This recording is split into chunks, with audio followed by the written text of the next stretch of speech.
Peranan lembaga peradilan di negara hukum seperti Indonesia sangat penting sebagai wadah yang memberikan keadilan bagi masyarakat. Untuk itu, lembaga peradilan membuat suatu sistem yang dibagi dua, yaitu sebagai berikut: sistem peradilan perdata dan sistem peradilan pidana. Sebelum kita simak lebih lanjut mengenai sistem peradilan perdata, mari kita lihat perbedaan dari pengertian kedua sistem tersebut.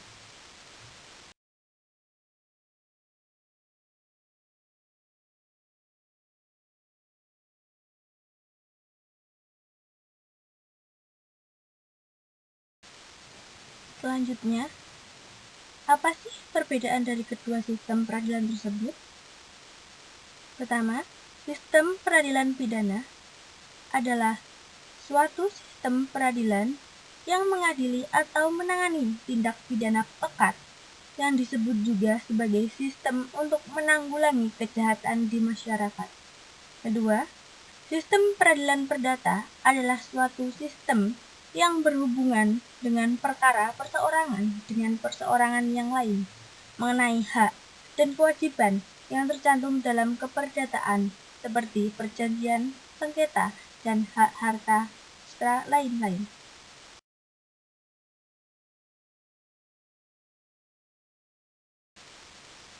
Secara detail, sistem peradilan perdata merupakan suatu sistem dalam organisasi peradilan yang menegakkan hukum perdata. Contoh lebih jelasnya, kasus yang dapat dikenai hukum perdata antara lain sengketa, kepemilikan sengketa antara badan hukum, sengketa perusahaan, dan lain-lain. Hukum yang termasuk dalam hukum perdata: A. Hukum perkawinan. B. Hukum perburuhan. C. Hukum pertanahan. D. Hukum perdagangan. E. Dan hukum yang disebut sebagai hukum sipil dan hukum privat.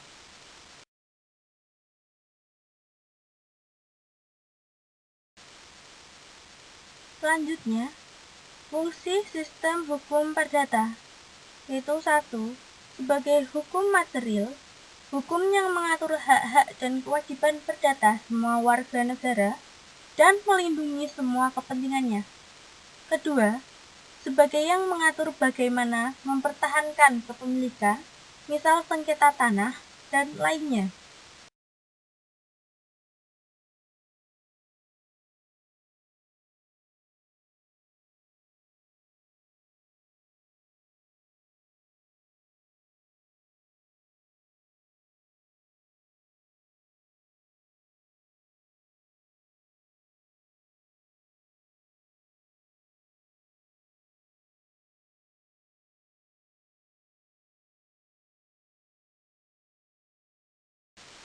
Berikut lembaga hukum dalam lingkup perdata. 1. Pengadilan perdata. 2. Kantor catatan sipil. 3. Balai harta peninggalan. 4. Kantor pendaftaran tanah. 5. Notaris. 6. Juru sita. 7. Juru lelang. 8. Kantor lembaga bantuan hukum. 9. Pengacara. Tahapan proses sistem peradilan perdata di Indonesia yaitu 1. Pendaftaran gugatan ke panitera pengadilan di wilayah pengadilan yang akan dituju. 2. Pengajuan gugatan di tempat yang tepat agar perkara bisa segera diajukan ke pengadilan. 3. Persiapan persidangan. Waktu sidang ditentukan oleh hakim. 4. Persidangan perdata membahas identitas penggugat dan tergugat sebagai pembuktian dan keputusan hakim. 5. Eksekusi atau pelaksanaan keputusan hakim dilakukan setelah keputusan dan semua upaya hukum selesai.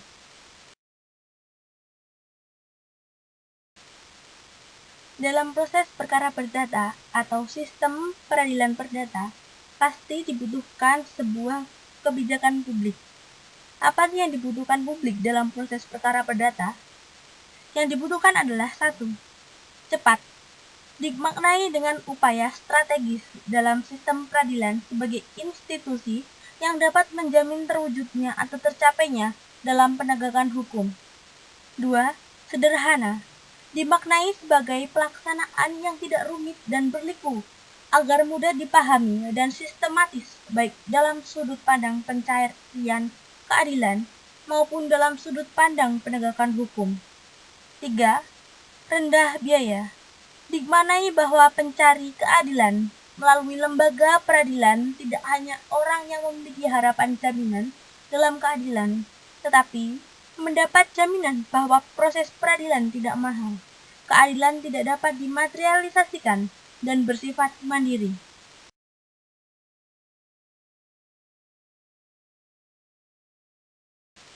Dalam sistem peradilan perdata, terdapat pembahasan mengenai kekuasaan kehakiman.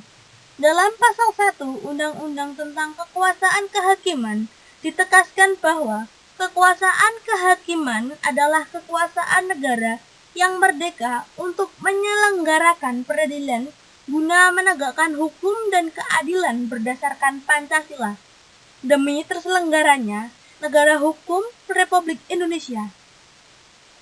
Sebagai salah satu prinsip penting dari suatu negara hukum adalah adanya jaminan penyelenggaraan kekuasaan kehakiman yang merdeka guna menegakkan hukum dan keadilan. Adapun tujuan dari kebebasan hakim dalam mengadili adalah agar pengadilan dapat menunaikan tugasnya dengan sebaik-baiknya, yakni memberikan keputusan yang semata-mata berdasarkan kebenaran, keadilan, dan kejujuran. Kebebasan hakim ini memberi kewenangan kepada hakim untuk melakukan kegiatan, memeriksa dan mengadili perkara secara leluasa dalam arti bebas, mengadili dan memutuskan perkara yang dihadapkan kepada menurut persepsi dan interpretasinya.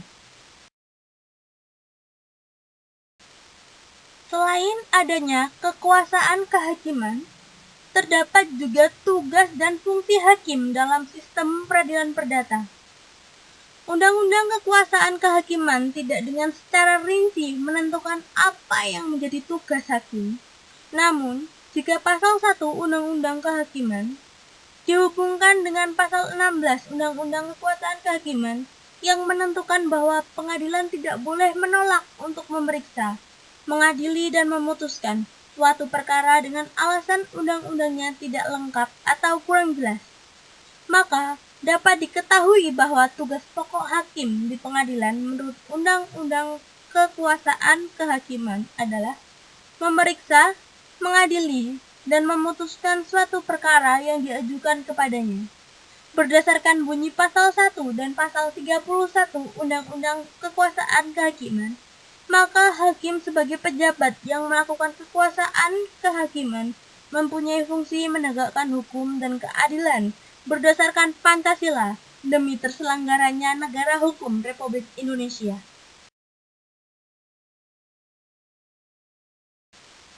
Selanjutnya dan yang terakhir, yaitu konsep keadilan dalam sistem peradilan perdata. Konsep keadilan atau kesamaan merupakan hal yang sangat penting dalam setiap penyelenggaraan peradilan. Sebagai suatu peradilan yang menjalankan kekuasaan kehakiman, hakim harus dapat memberikan keadilan kepada para pencari keadilan yang datang kepadanya. Sebagai benteng terakhir bagi para pencari keadilan, maka putusan hakim juga diartikan sebagai keadilan yang diberikan oleh hakim kepada pencari keadilan setelah melalui proses beracara dalam persidangan.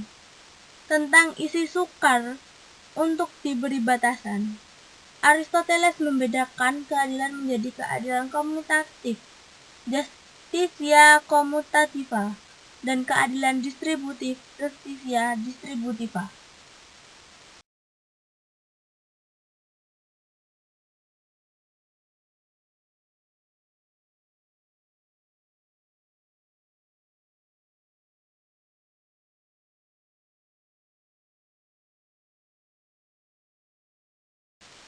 Cukup sekian pemaparan materi dari kami.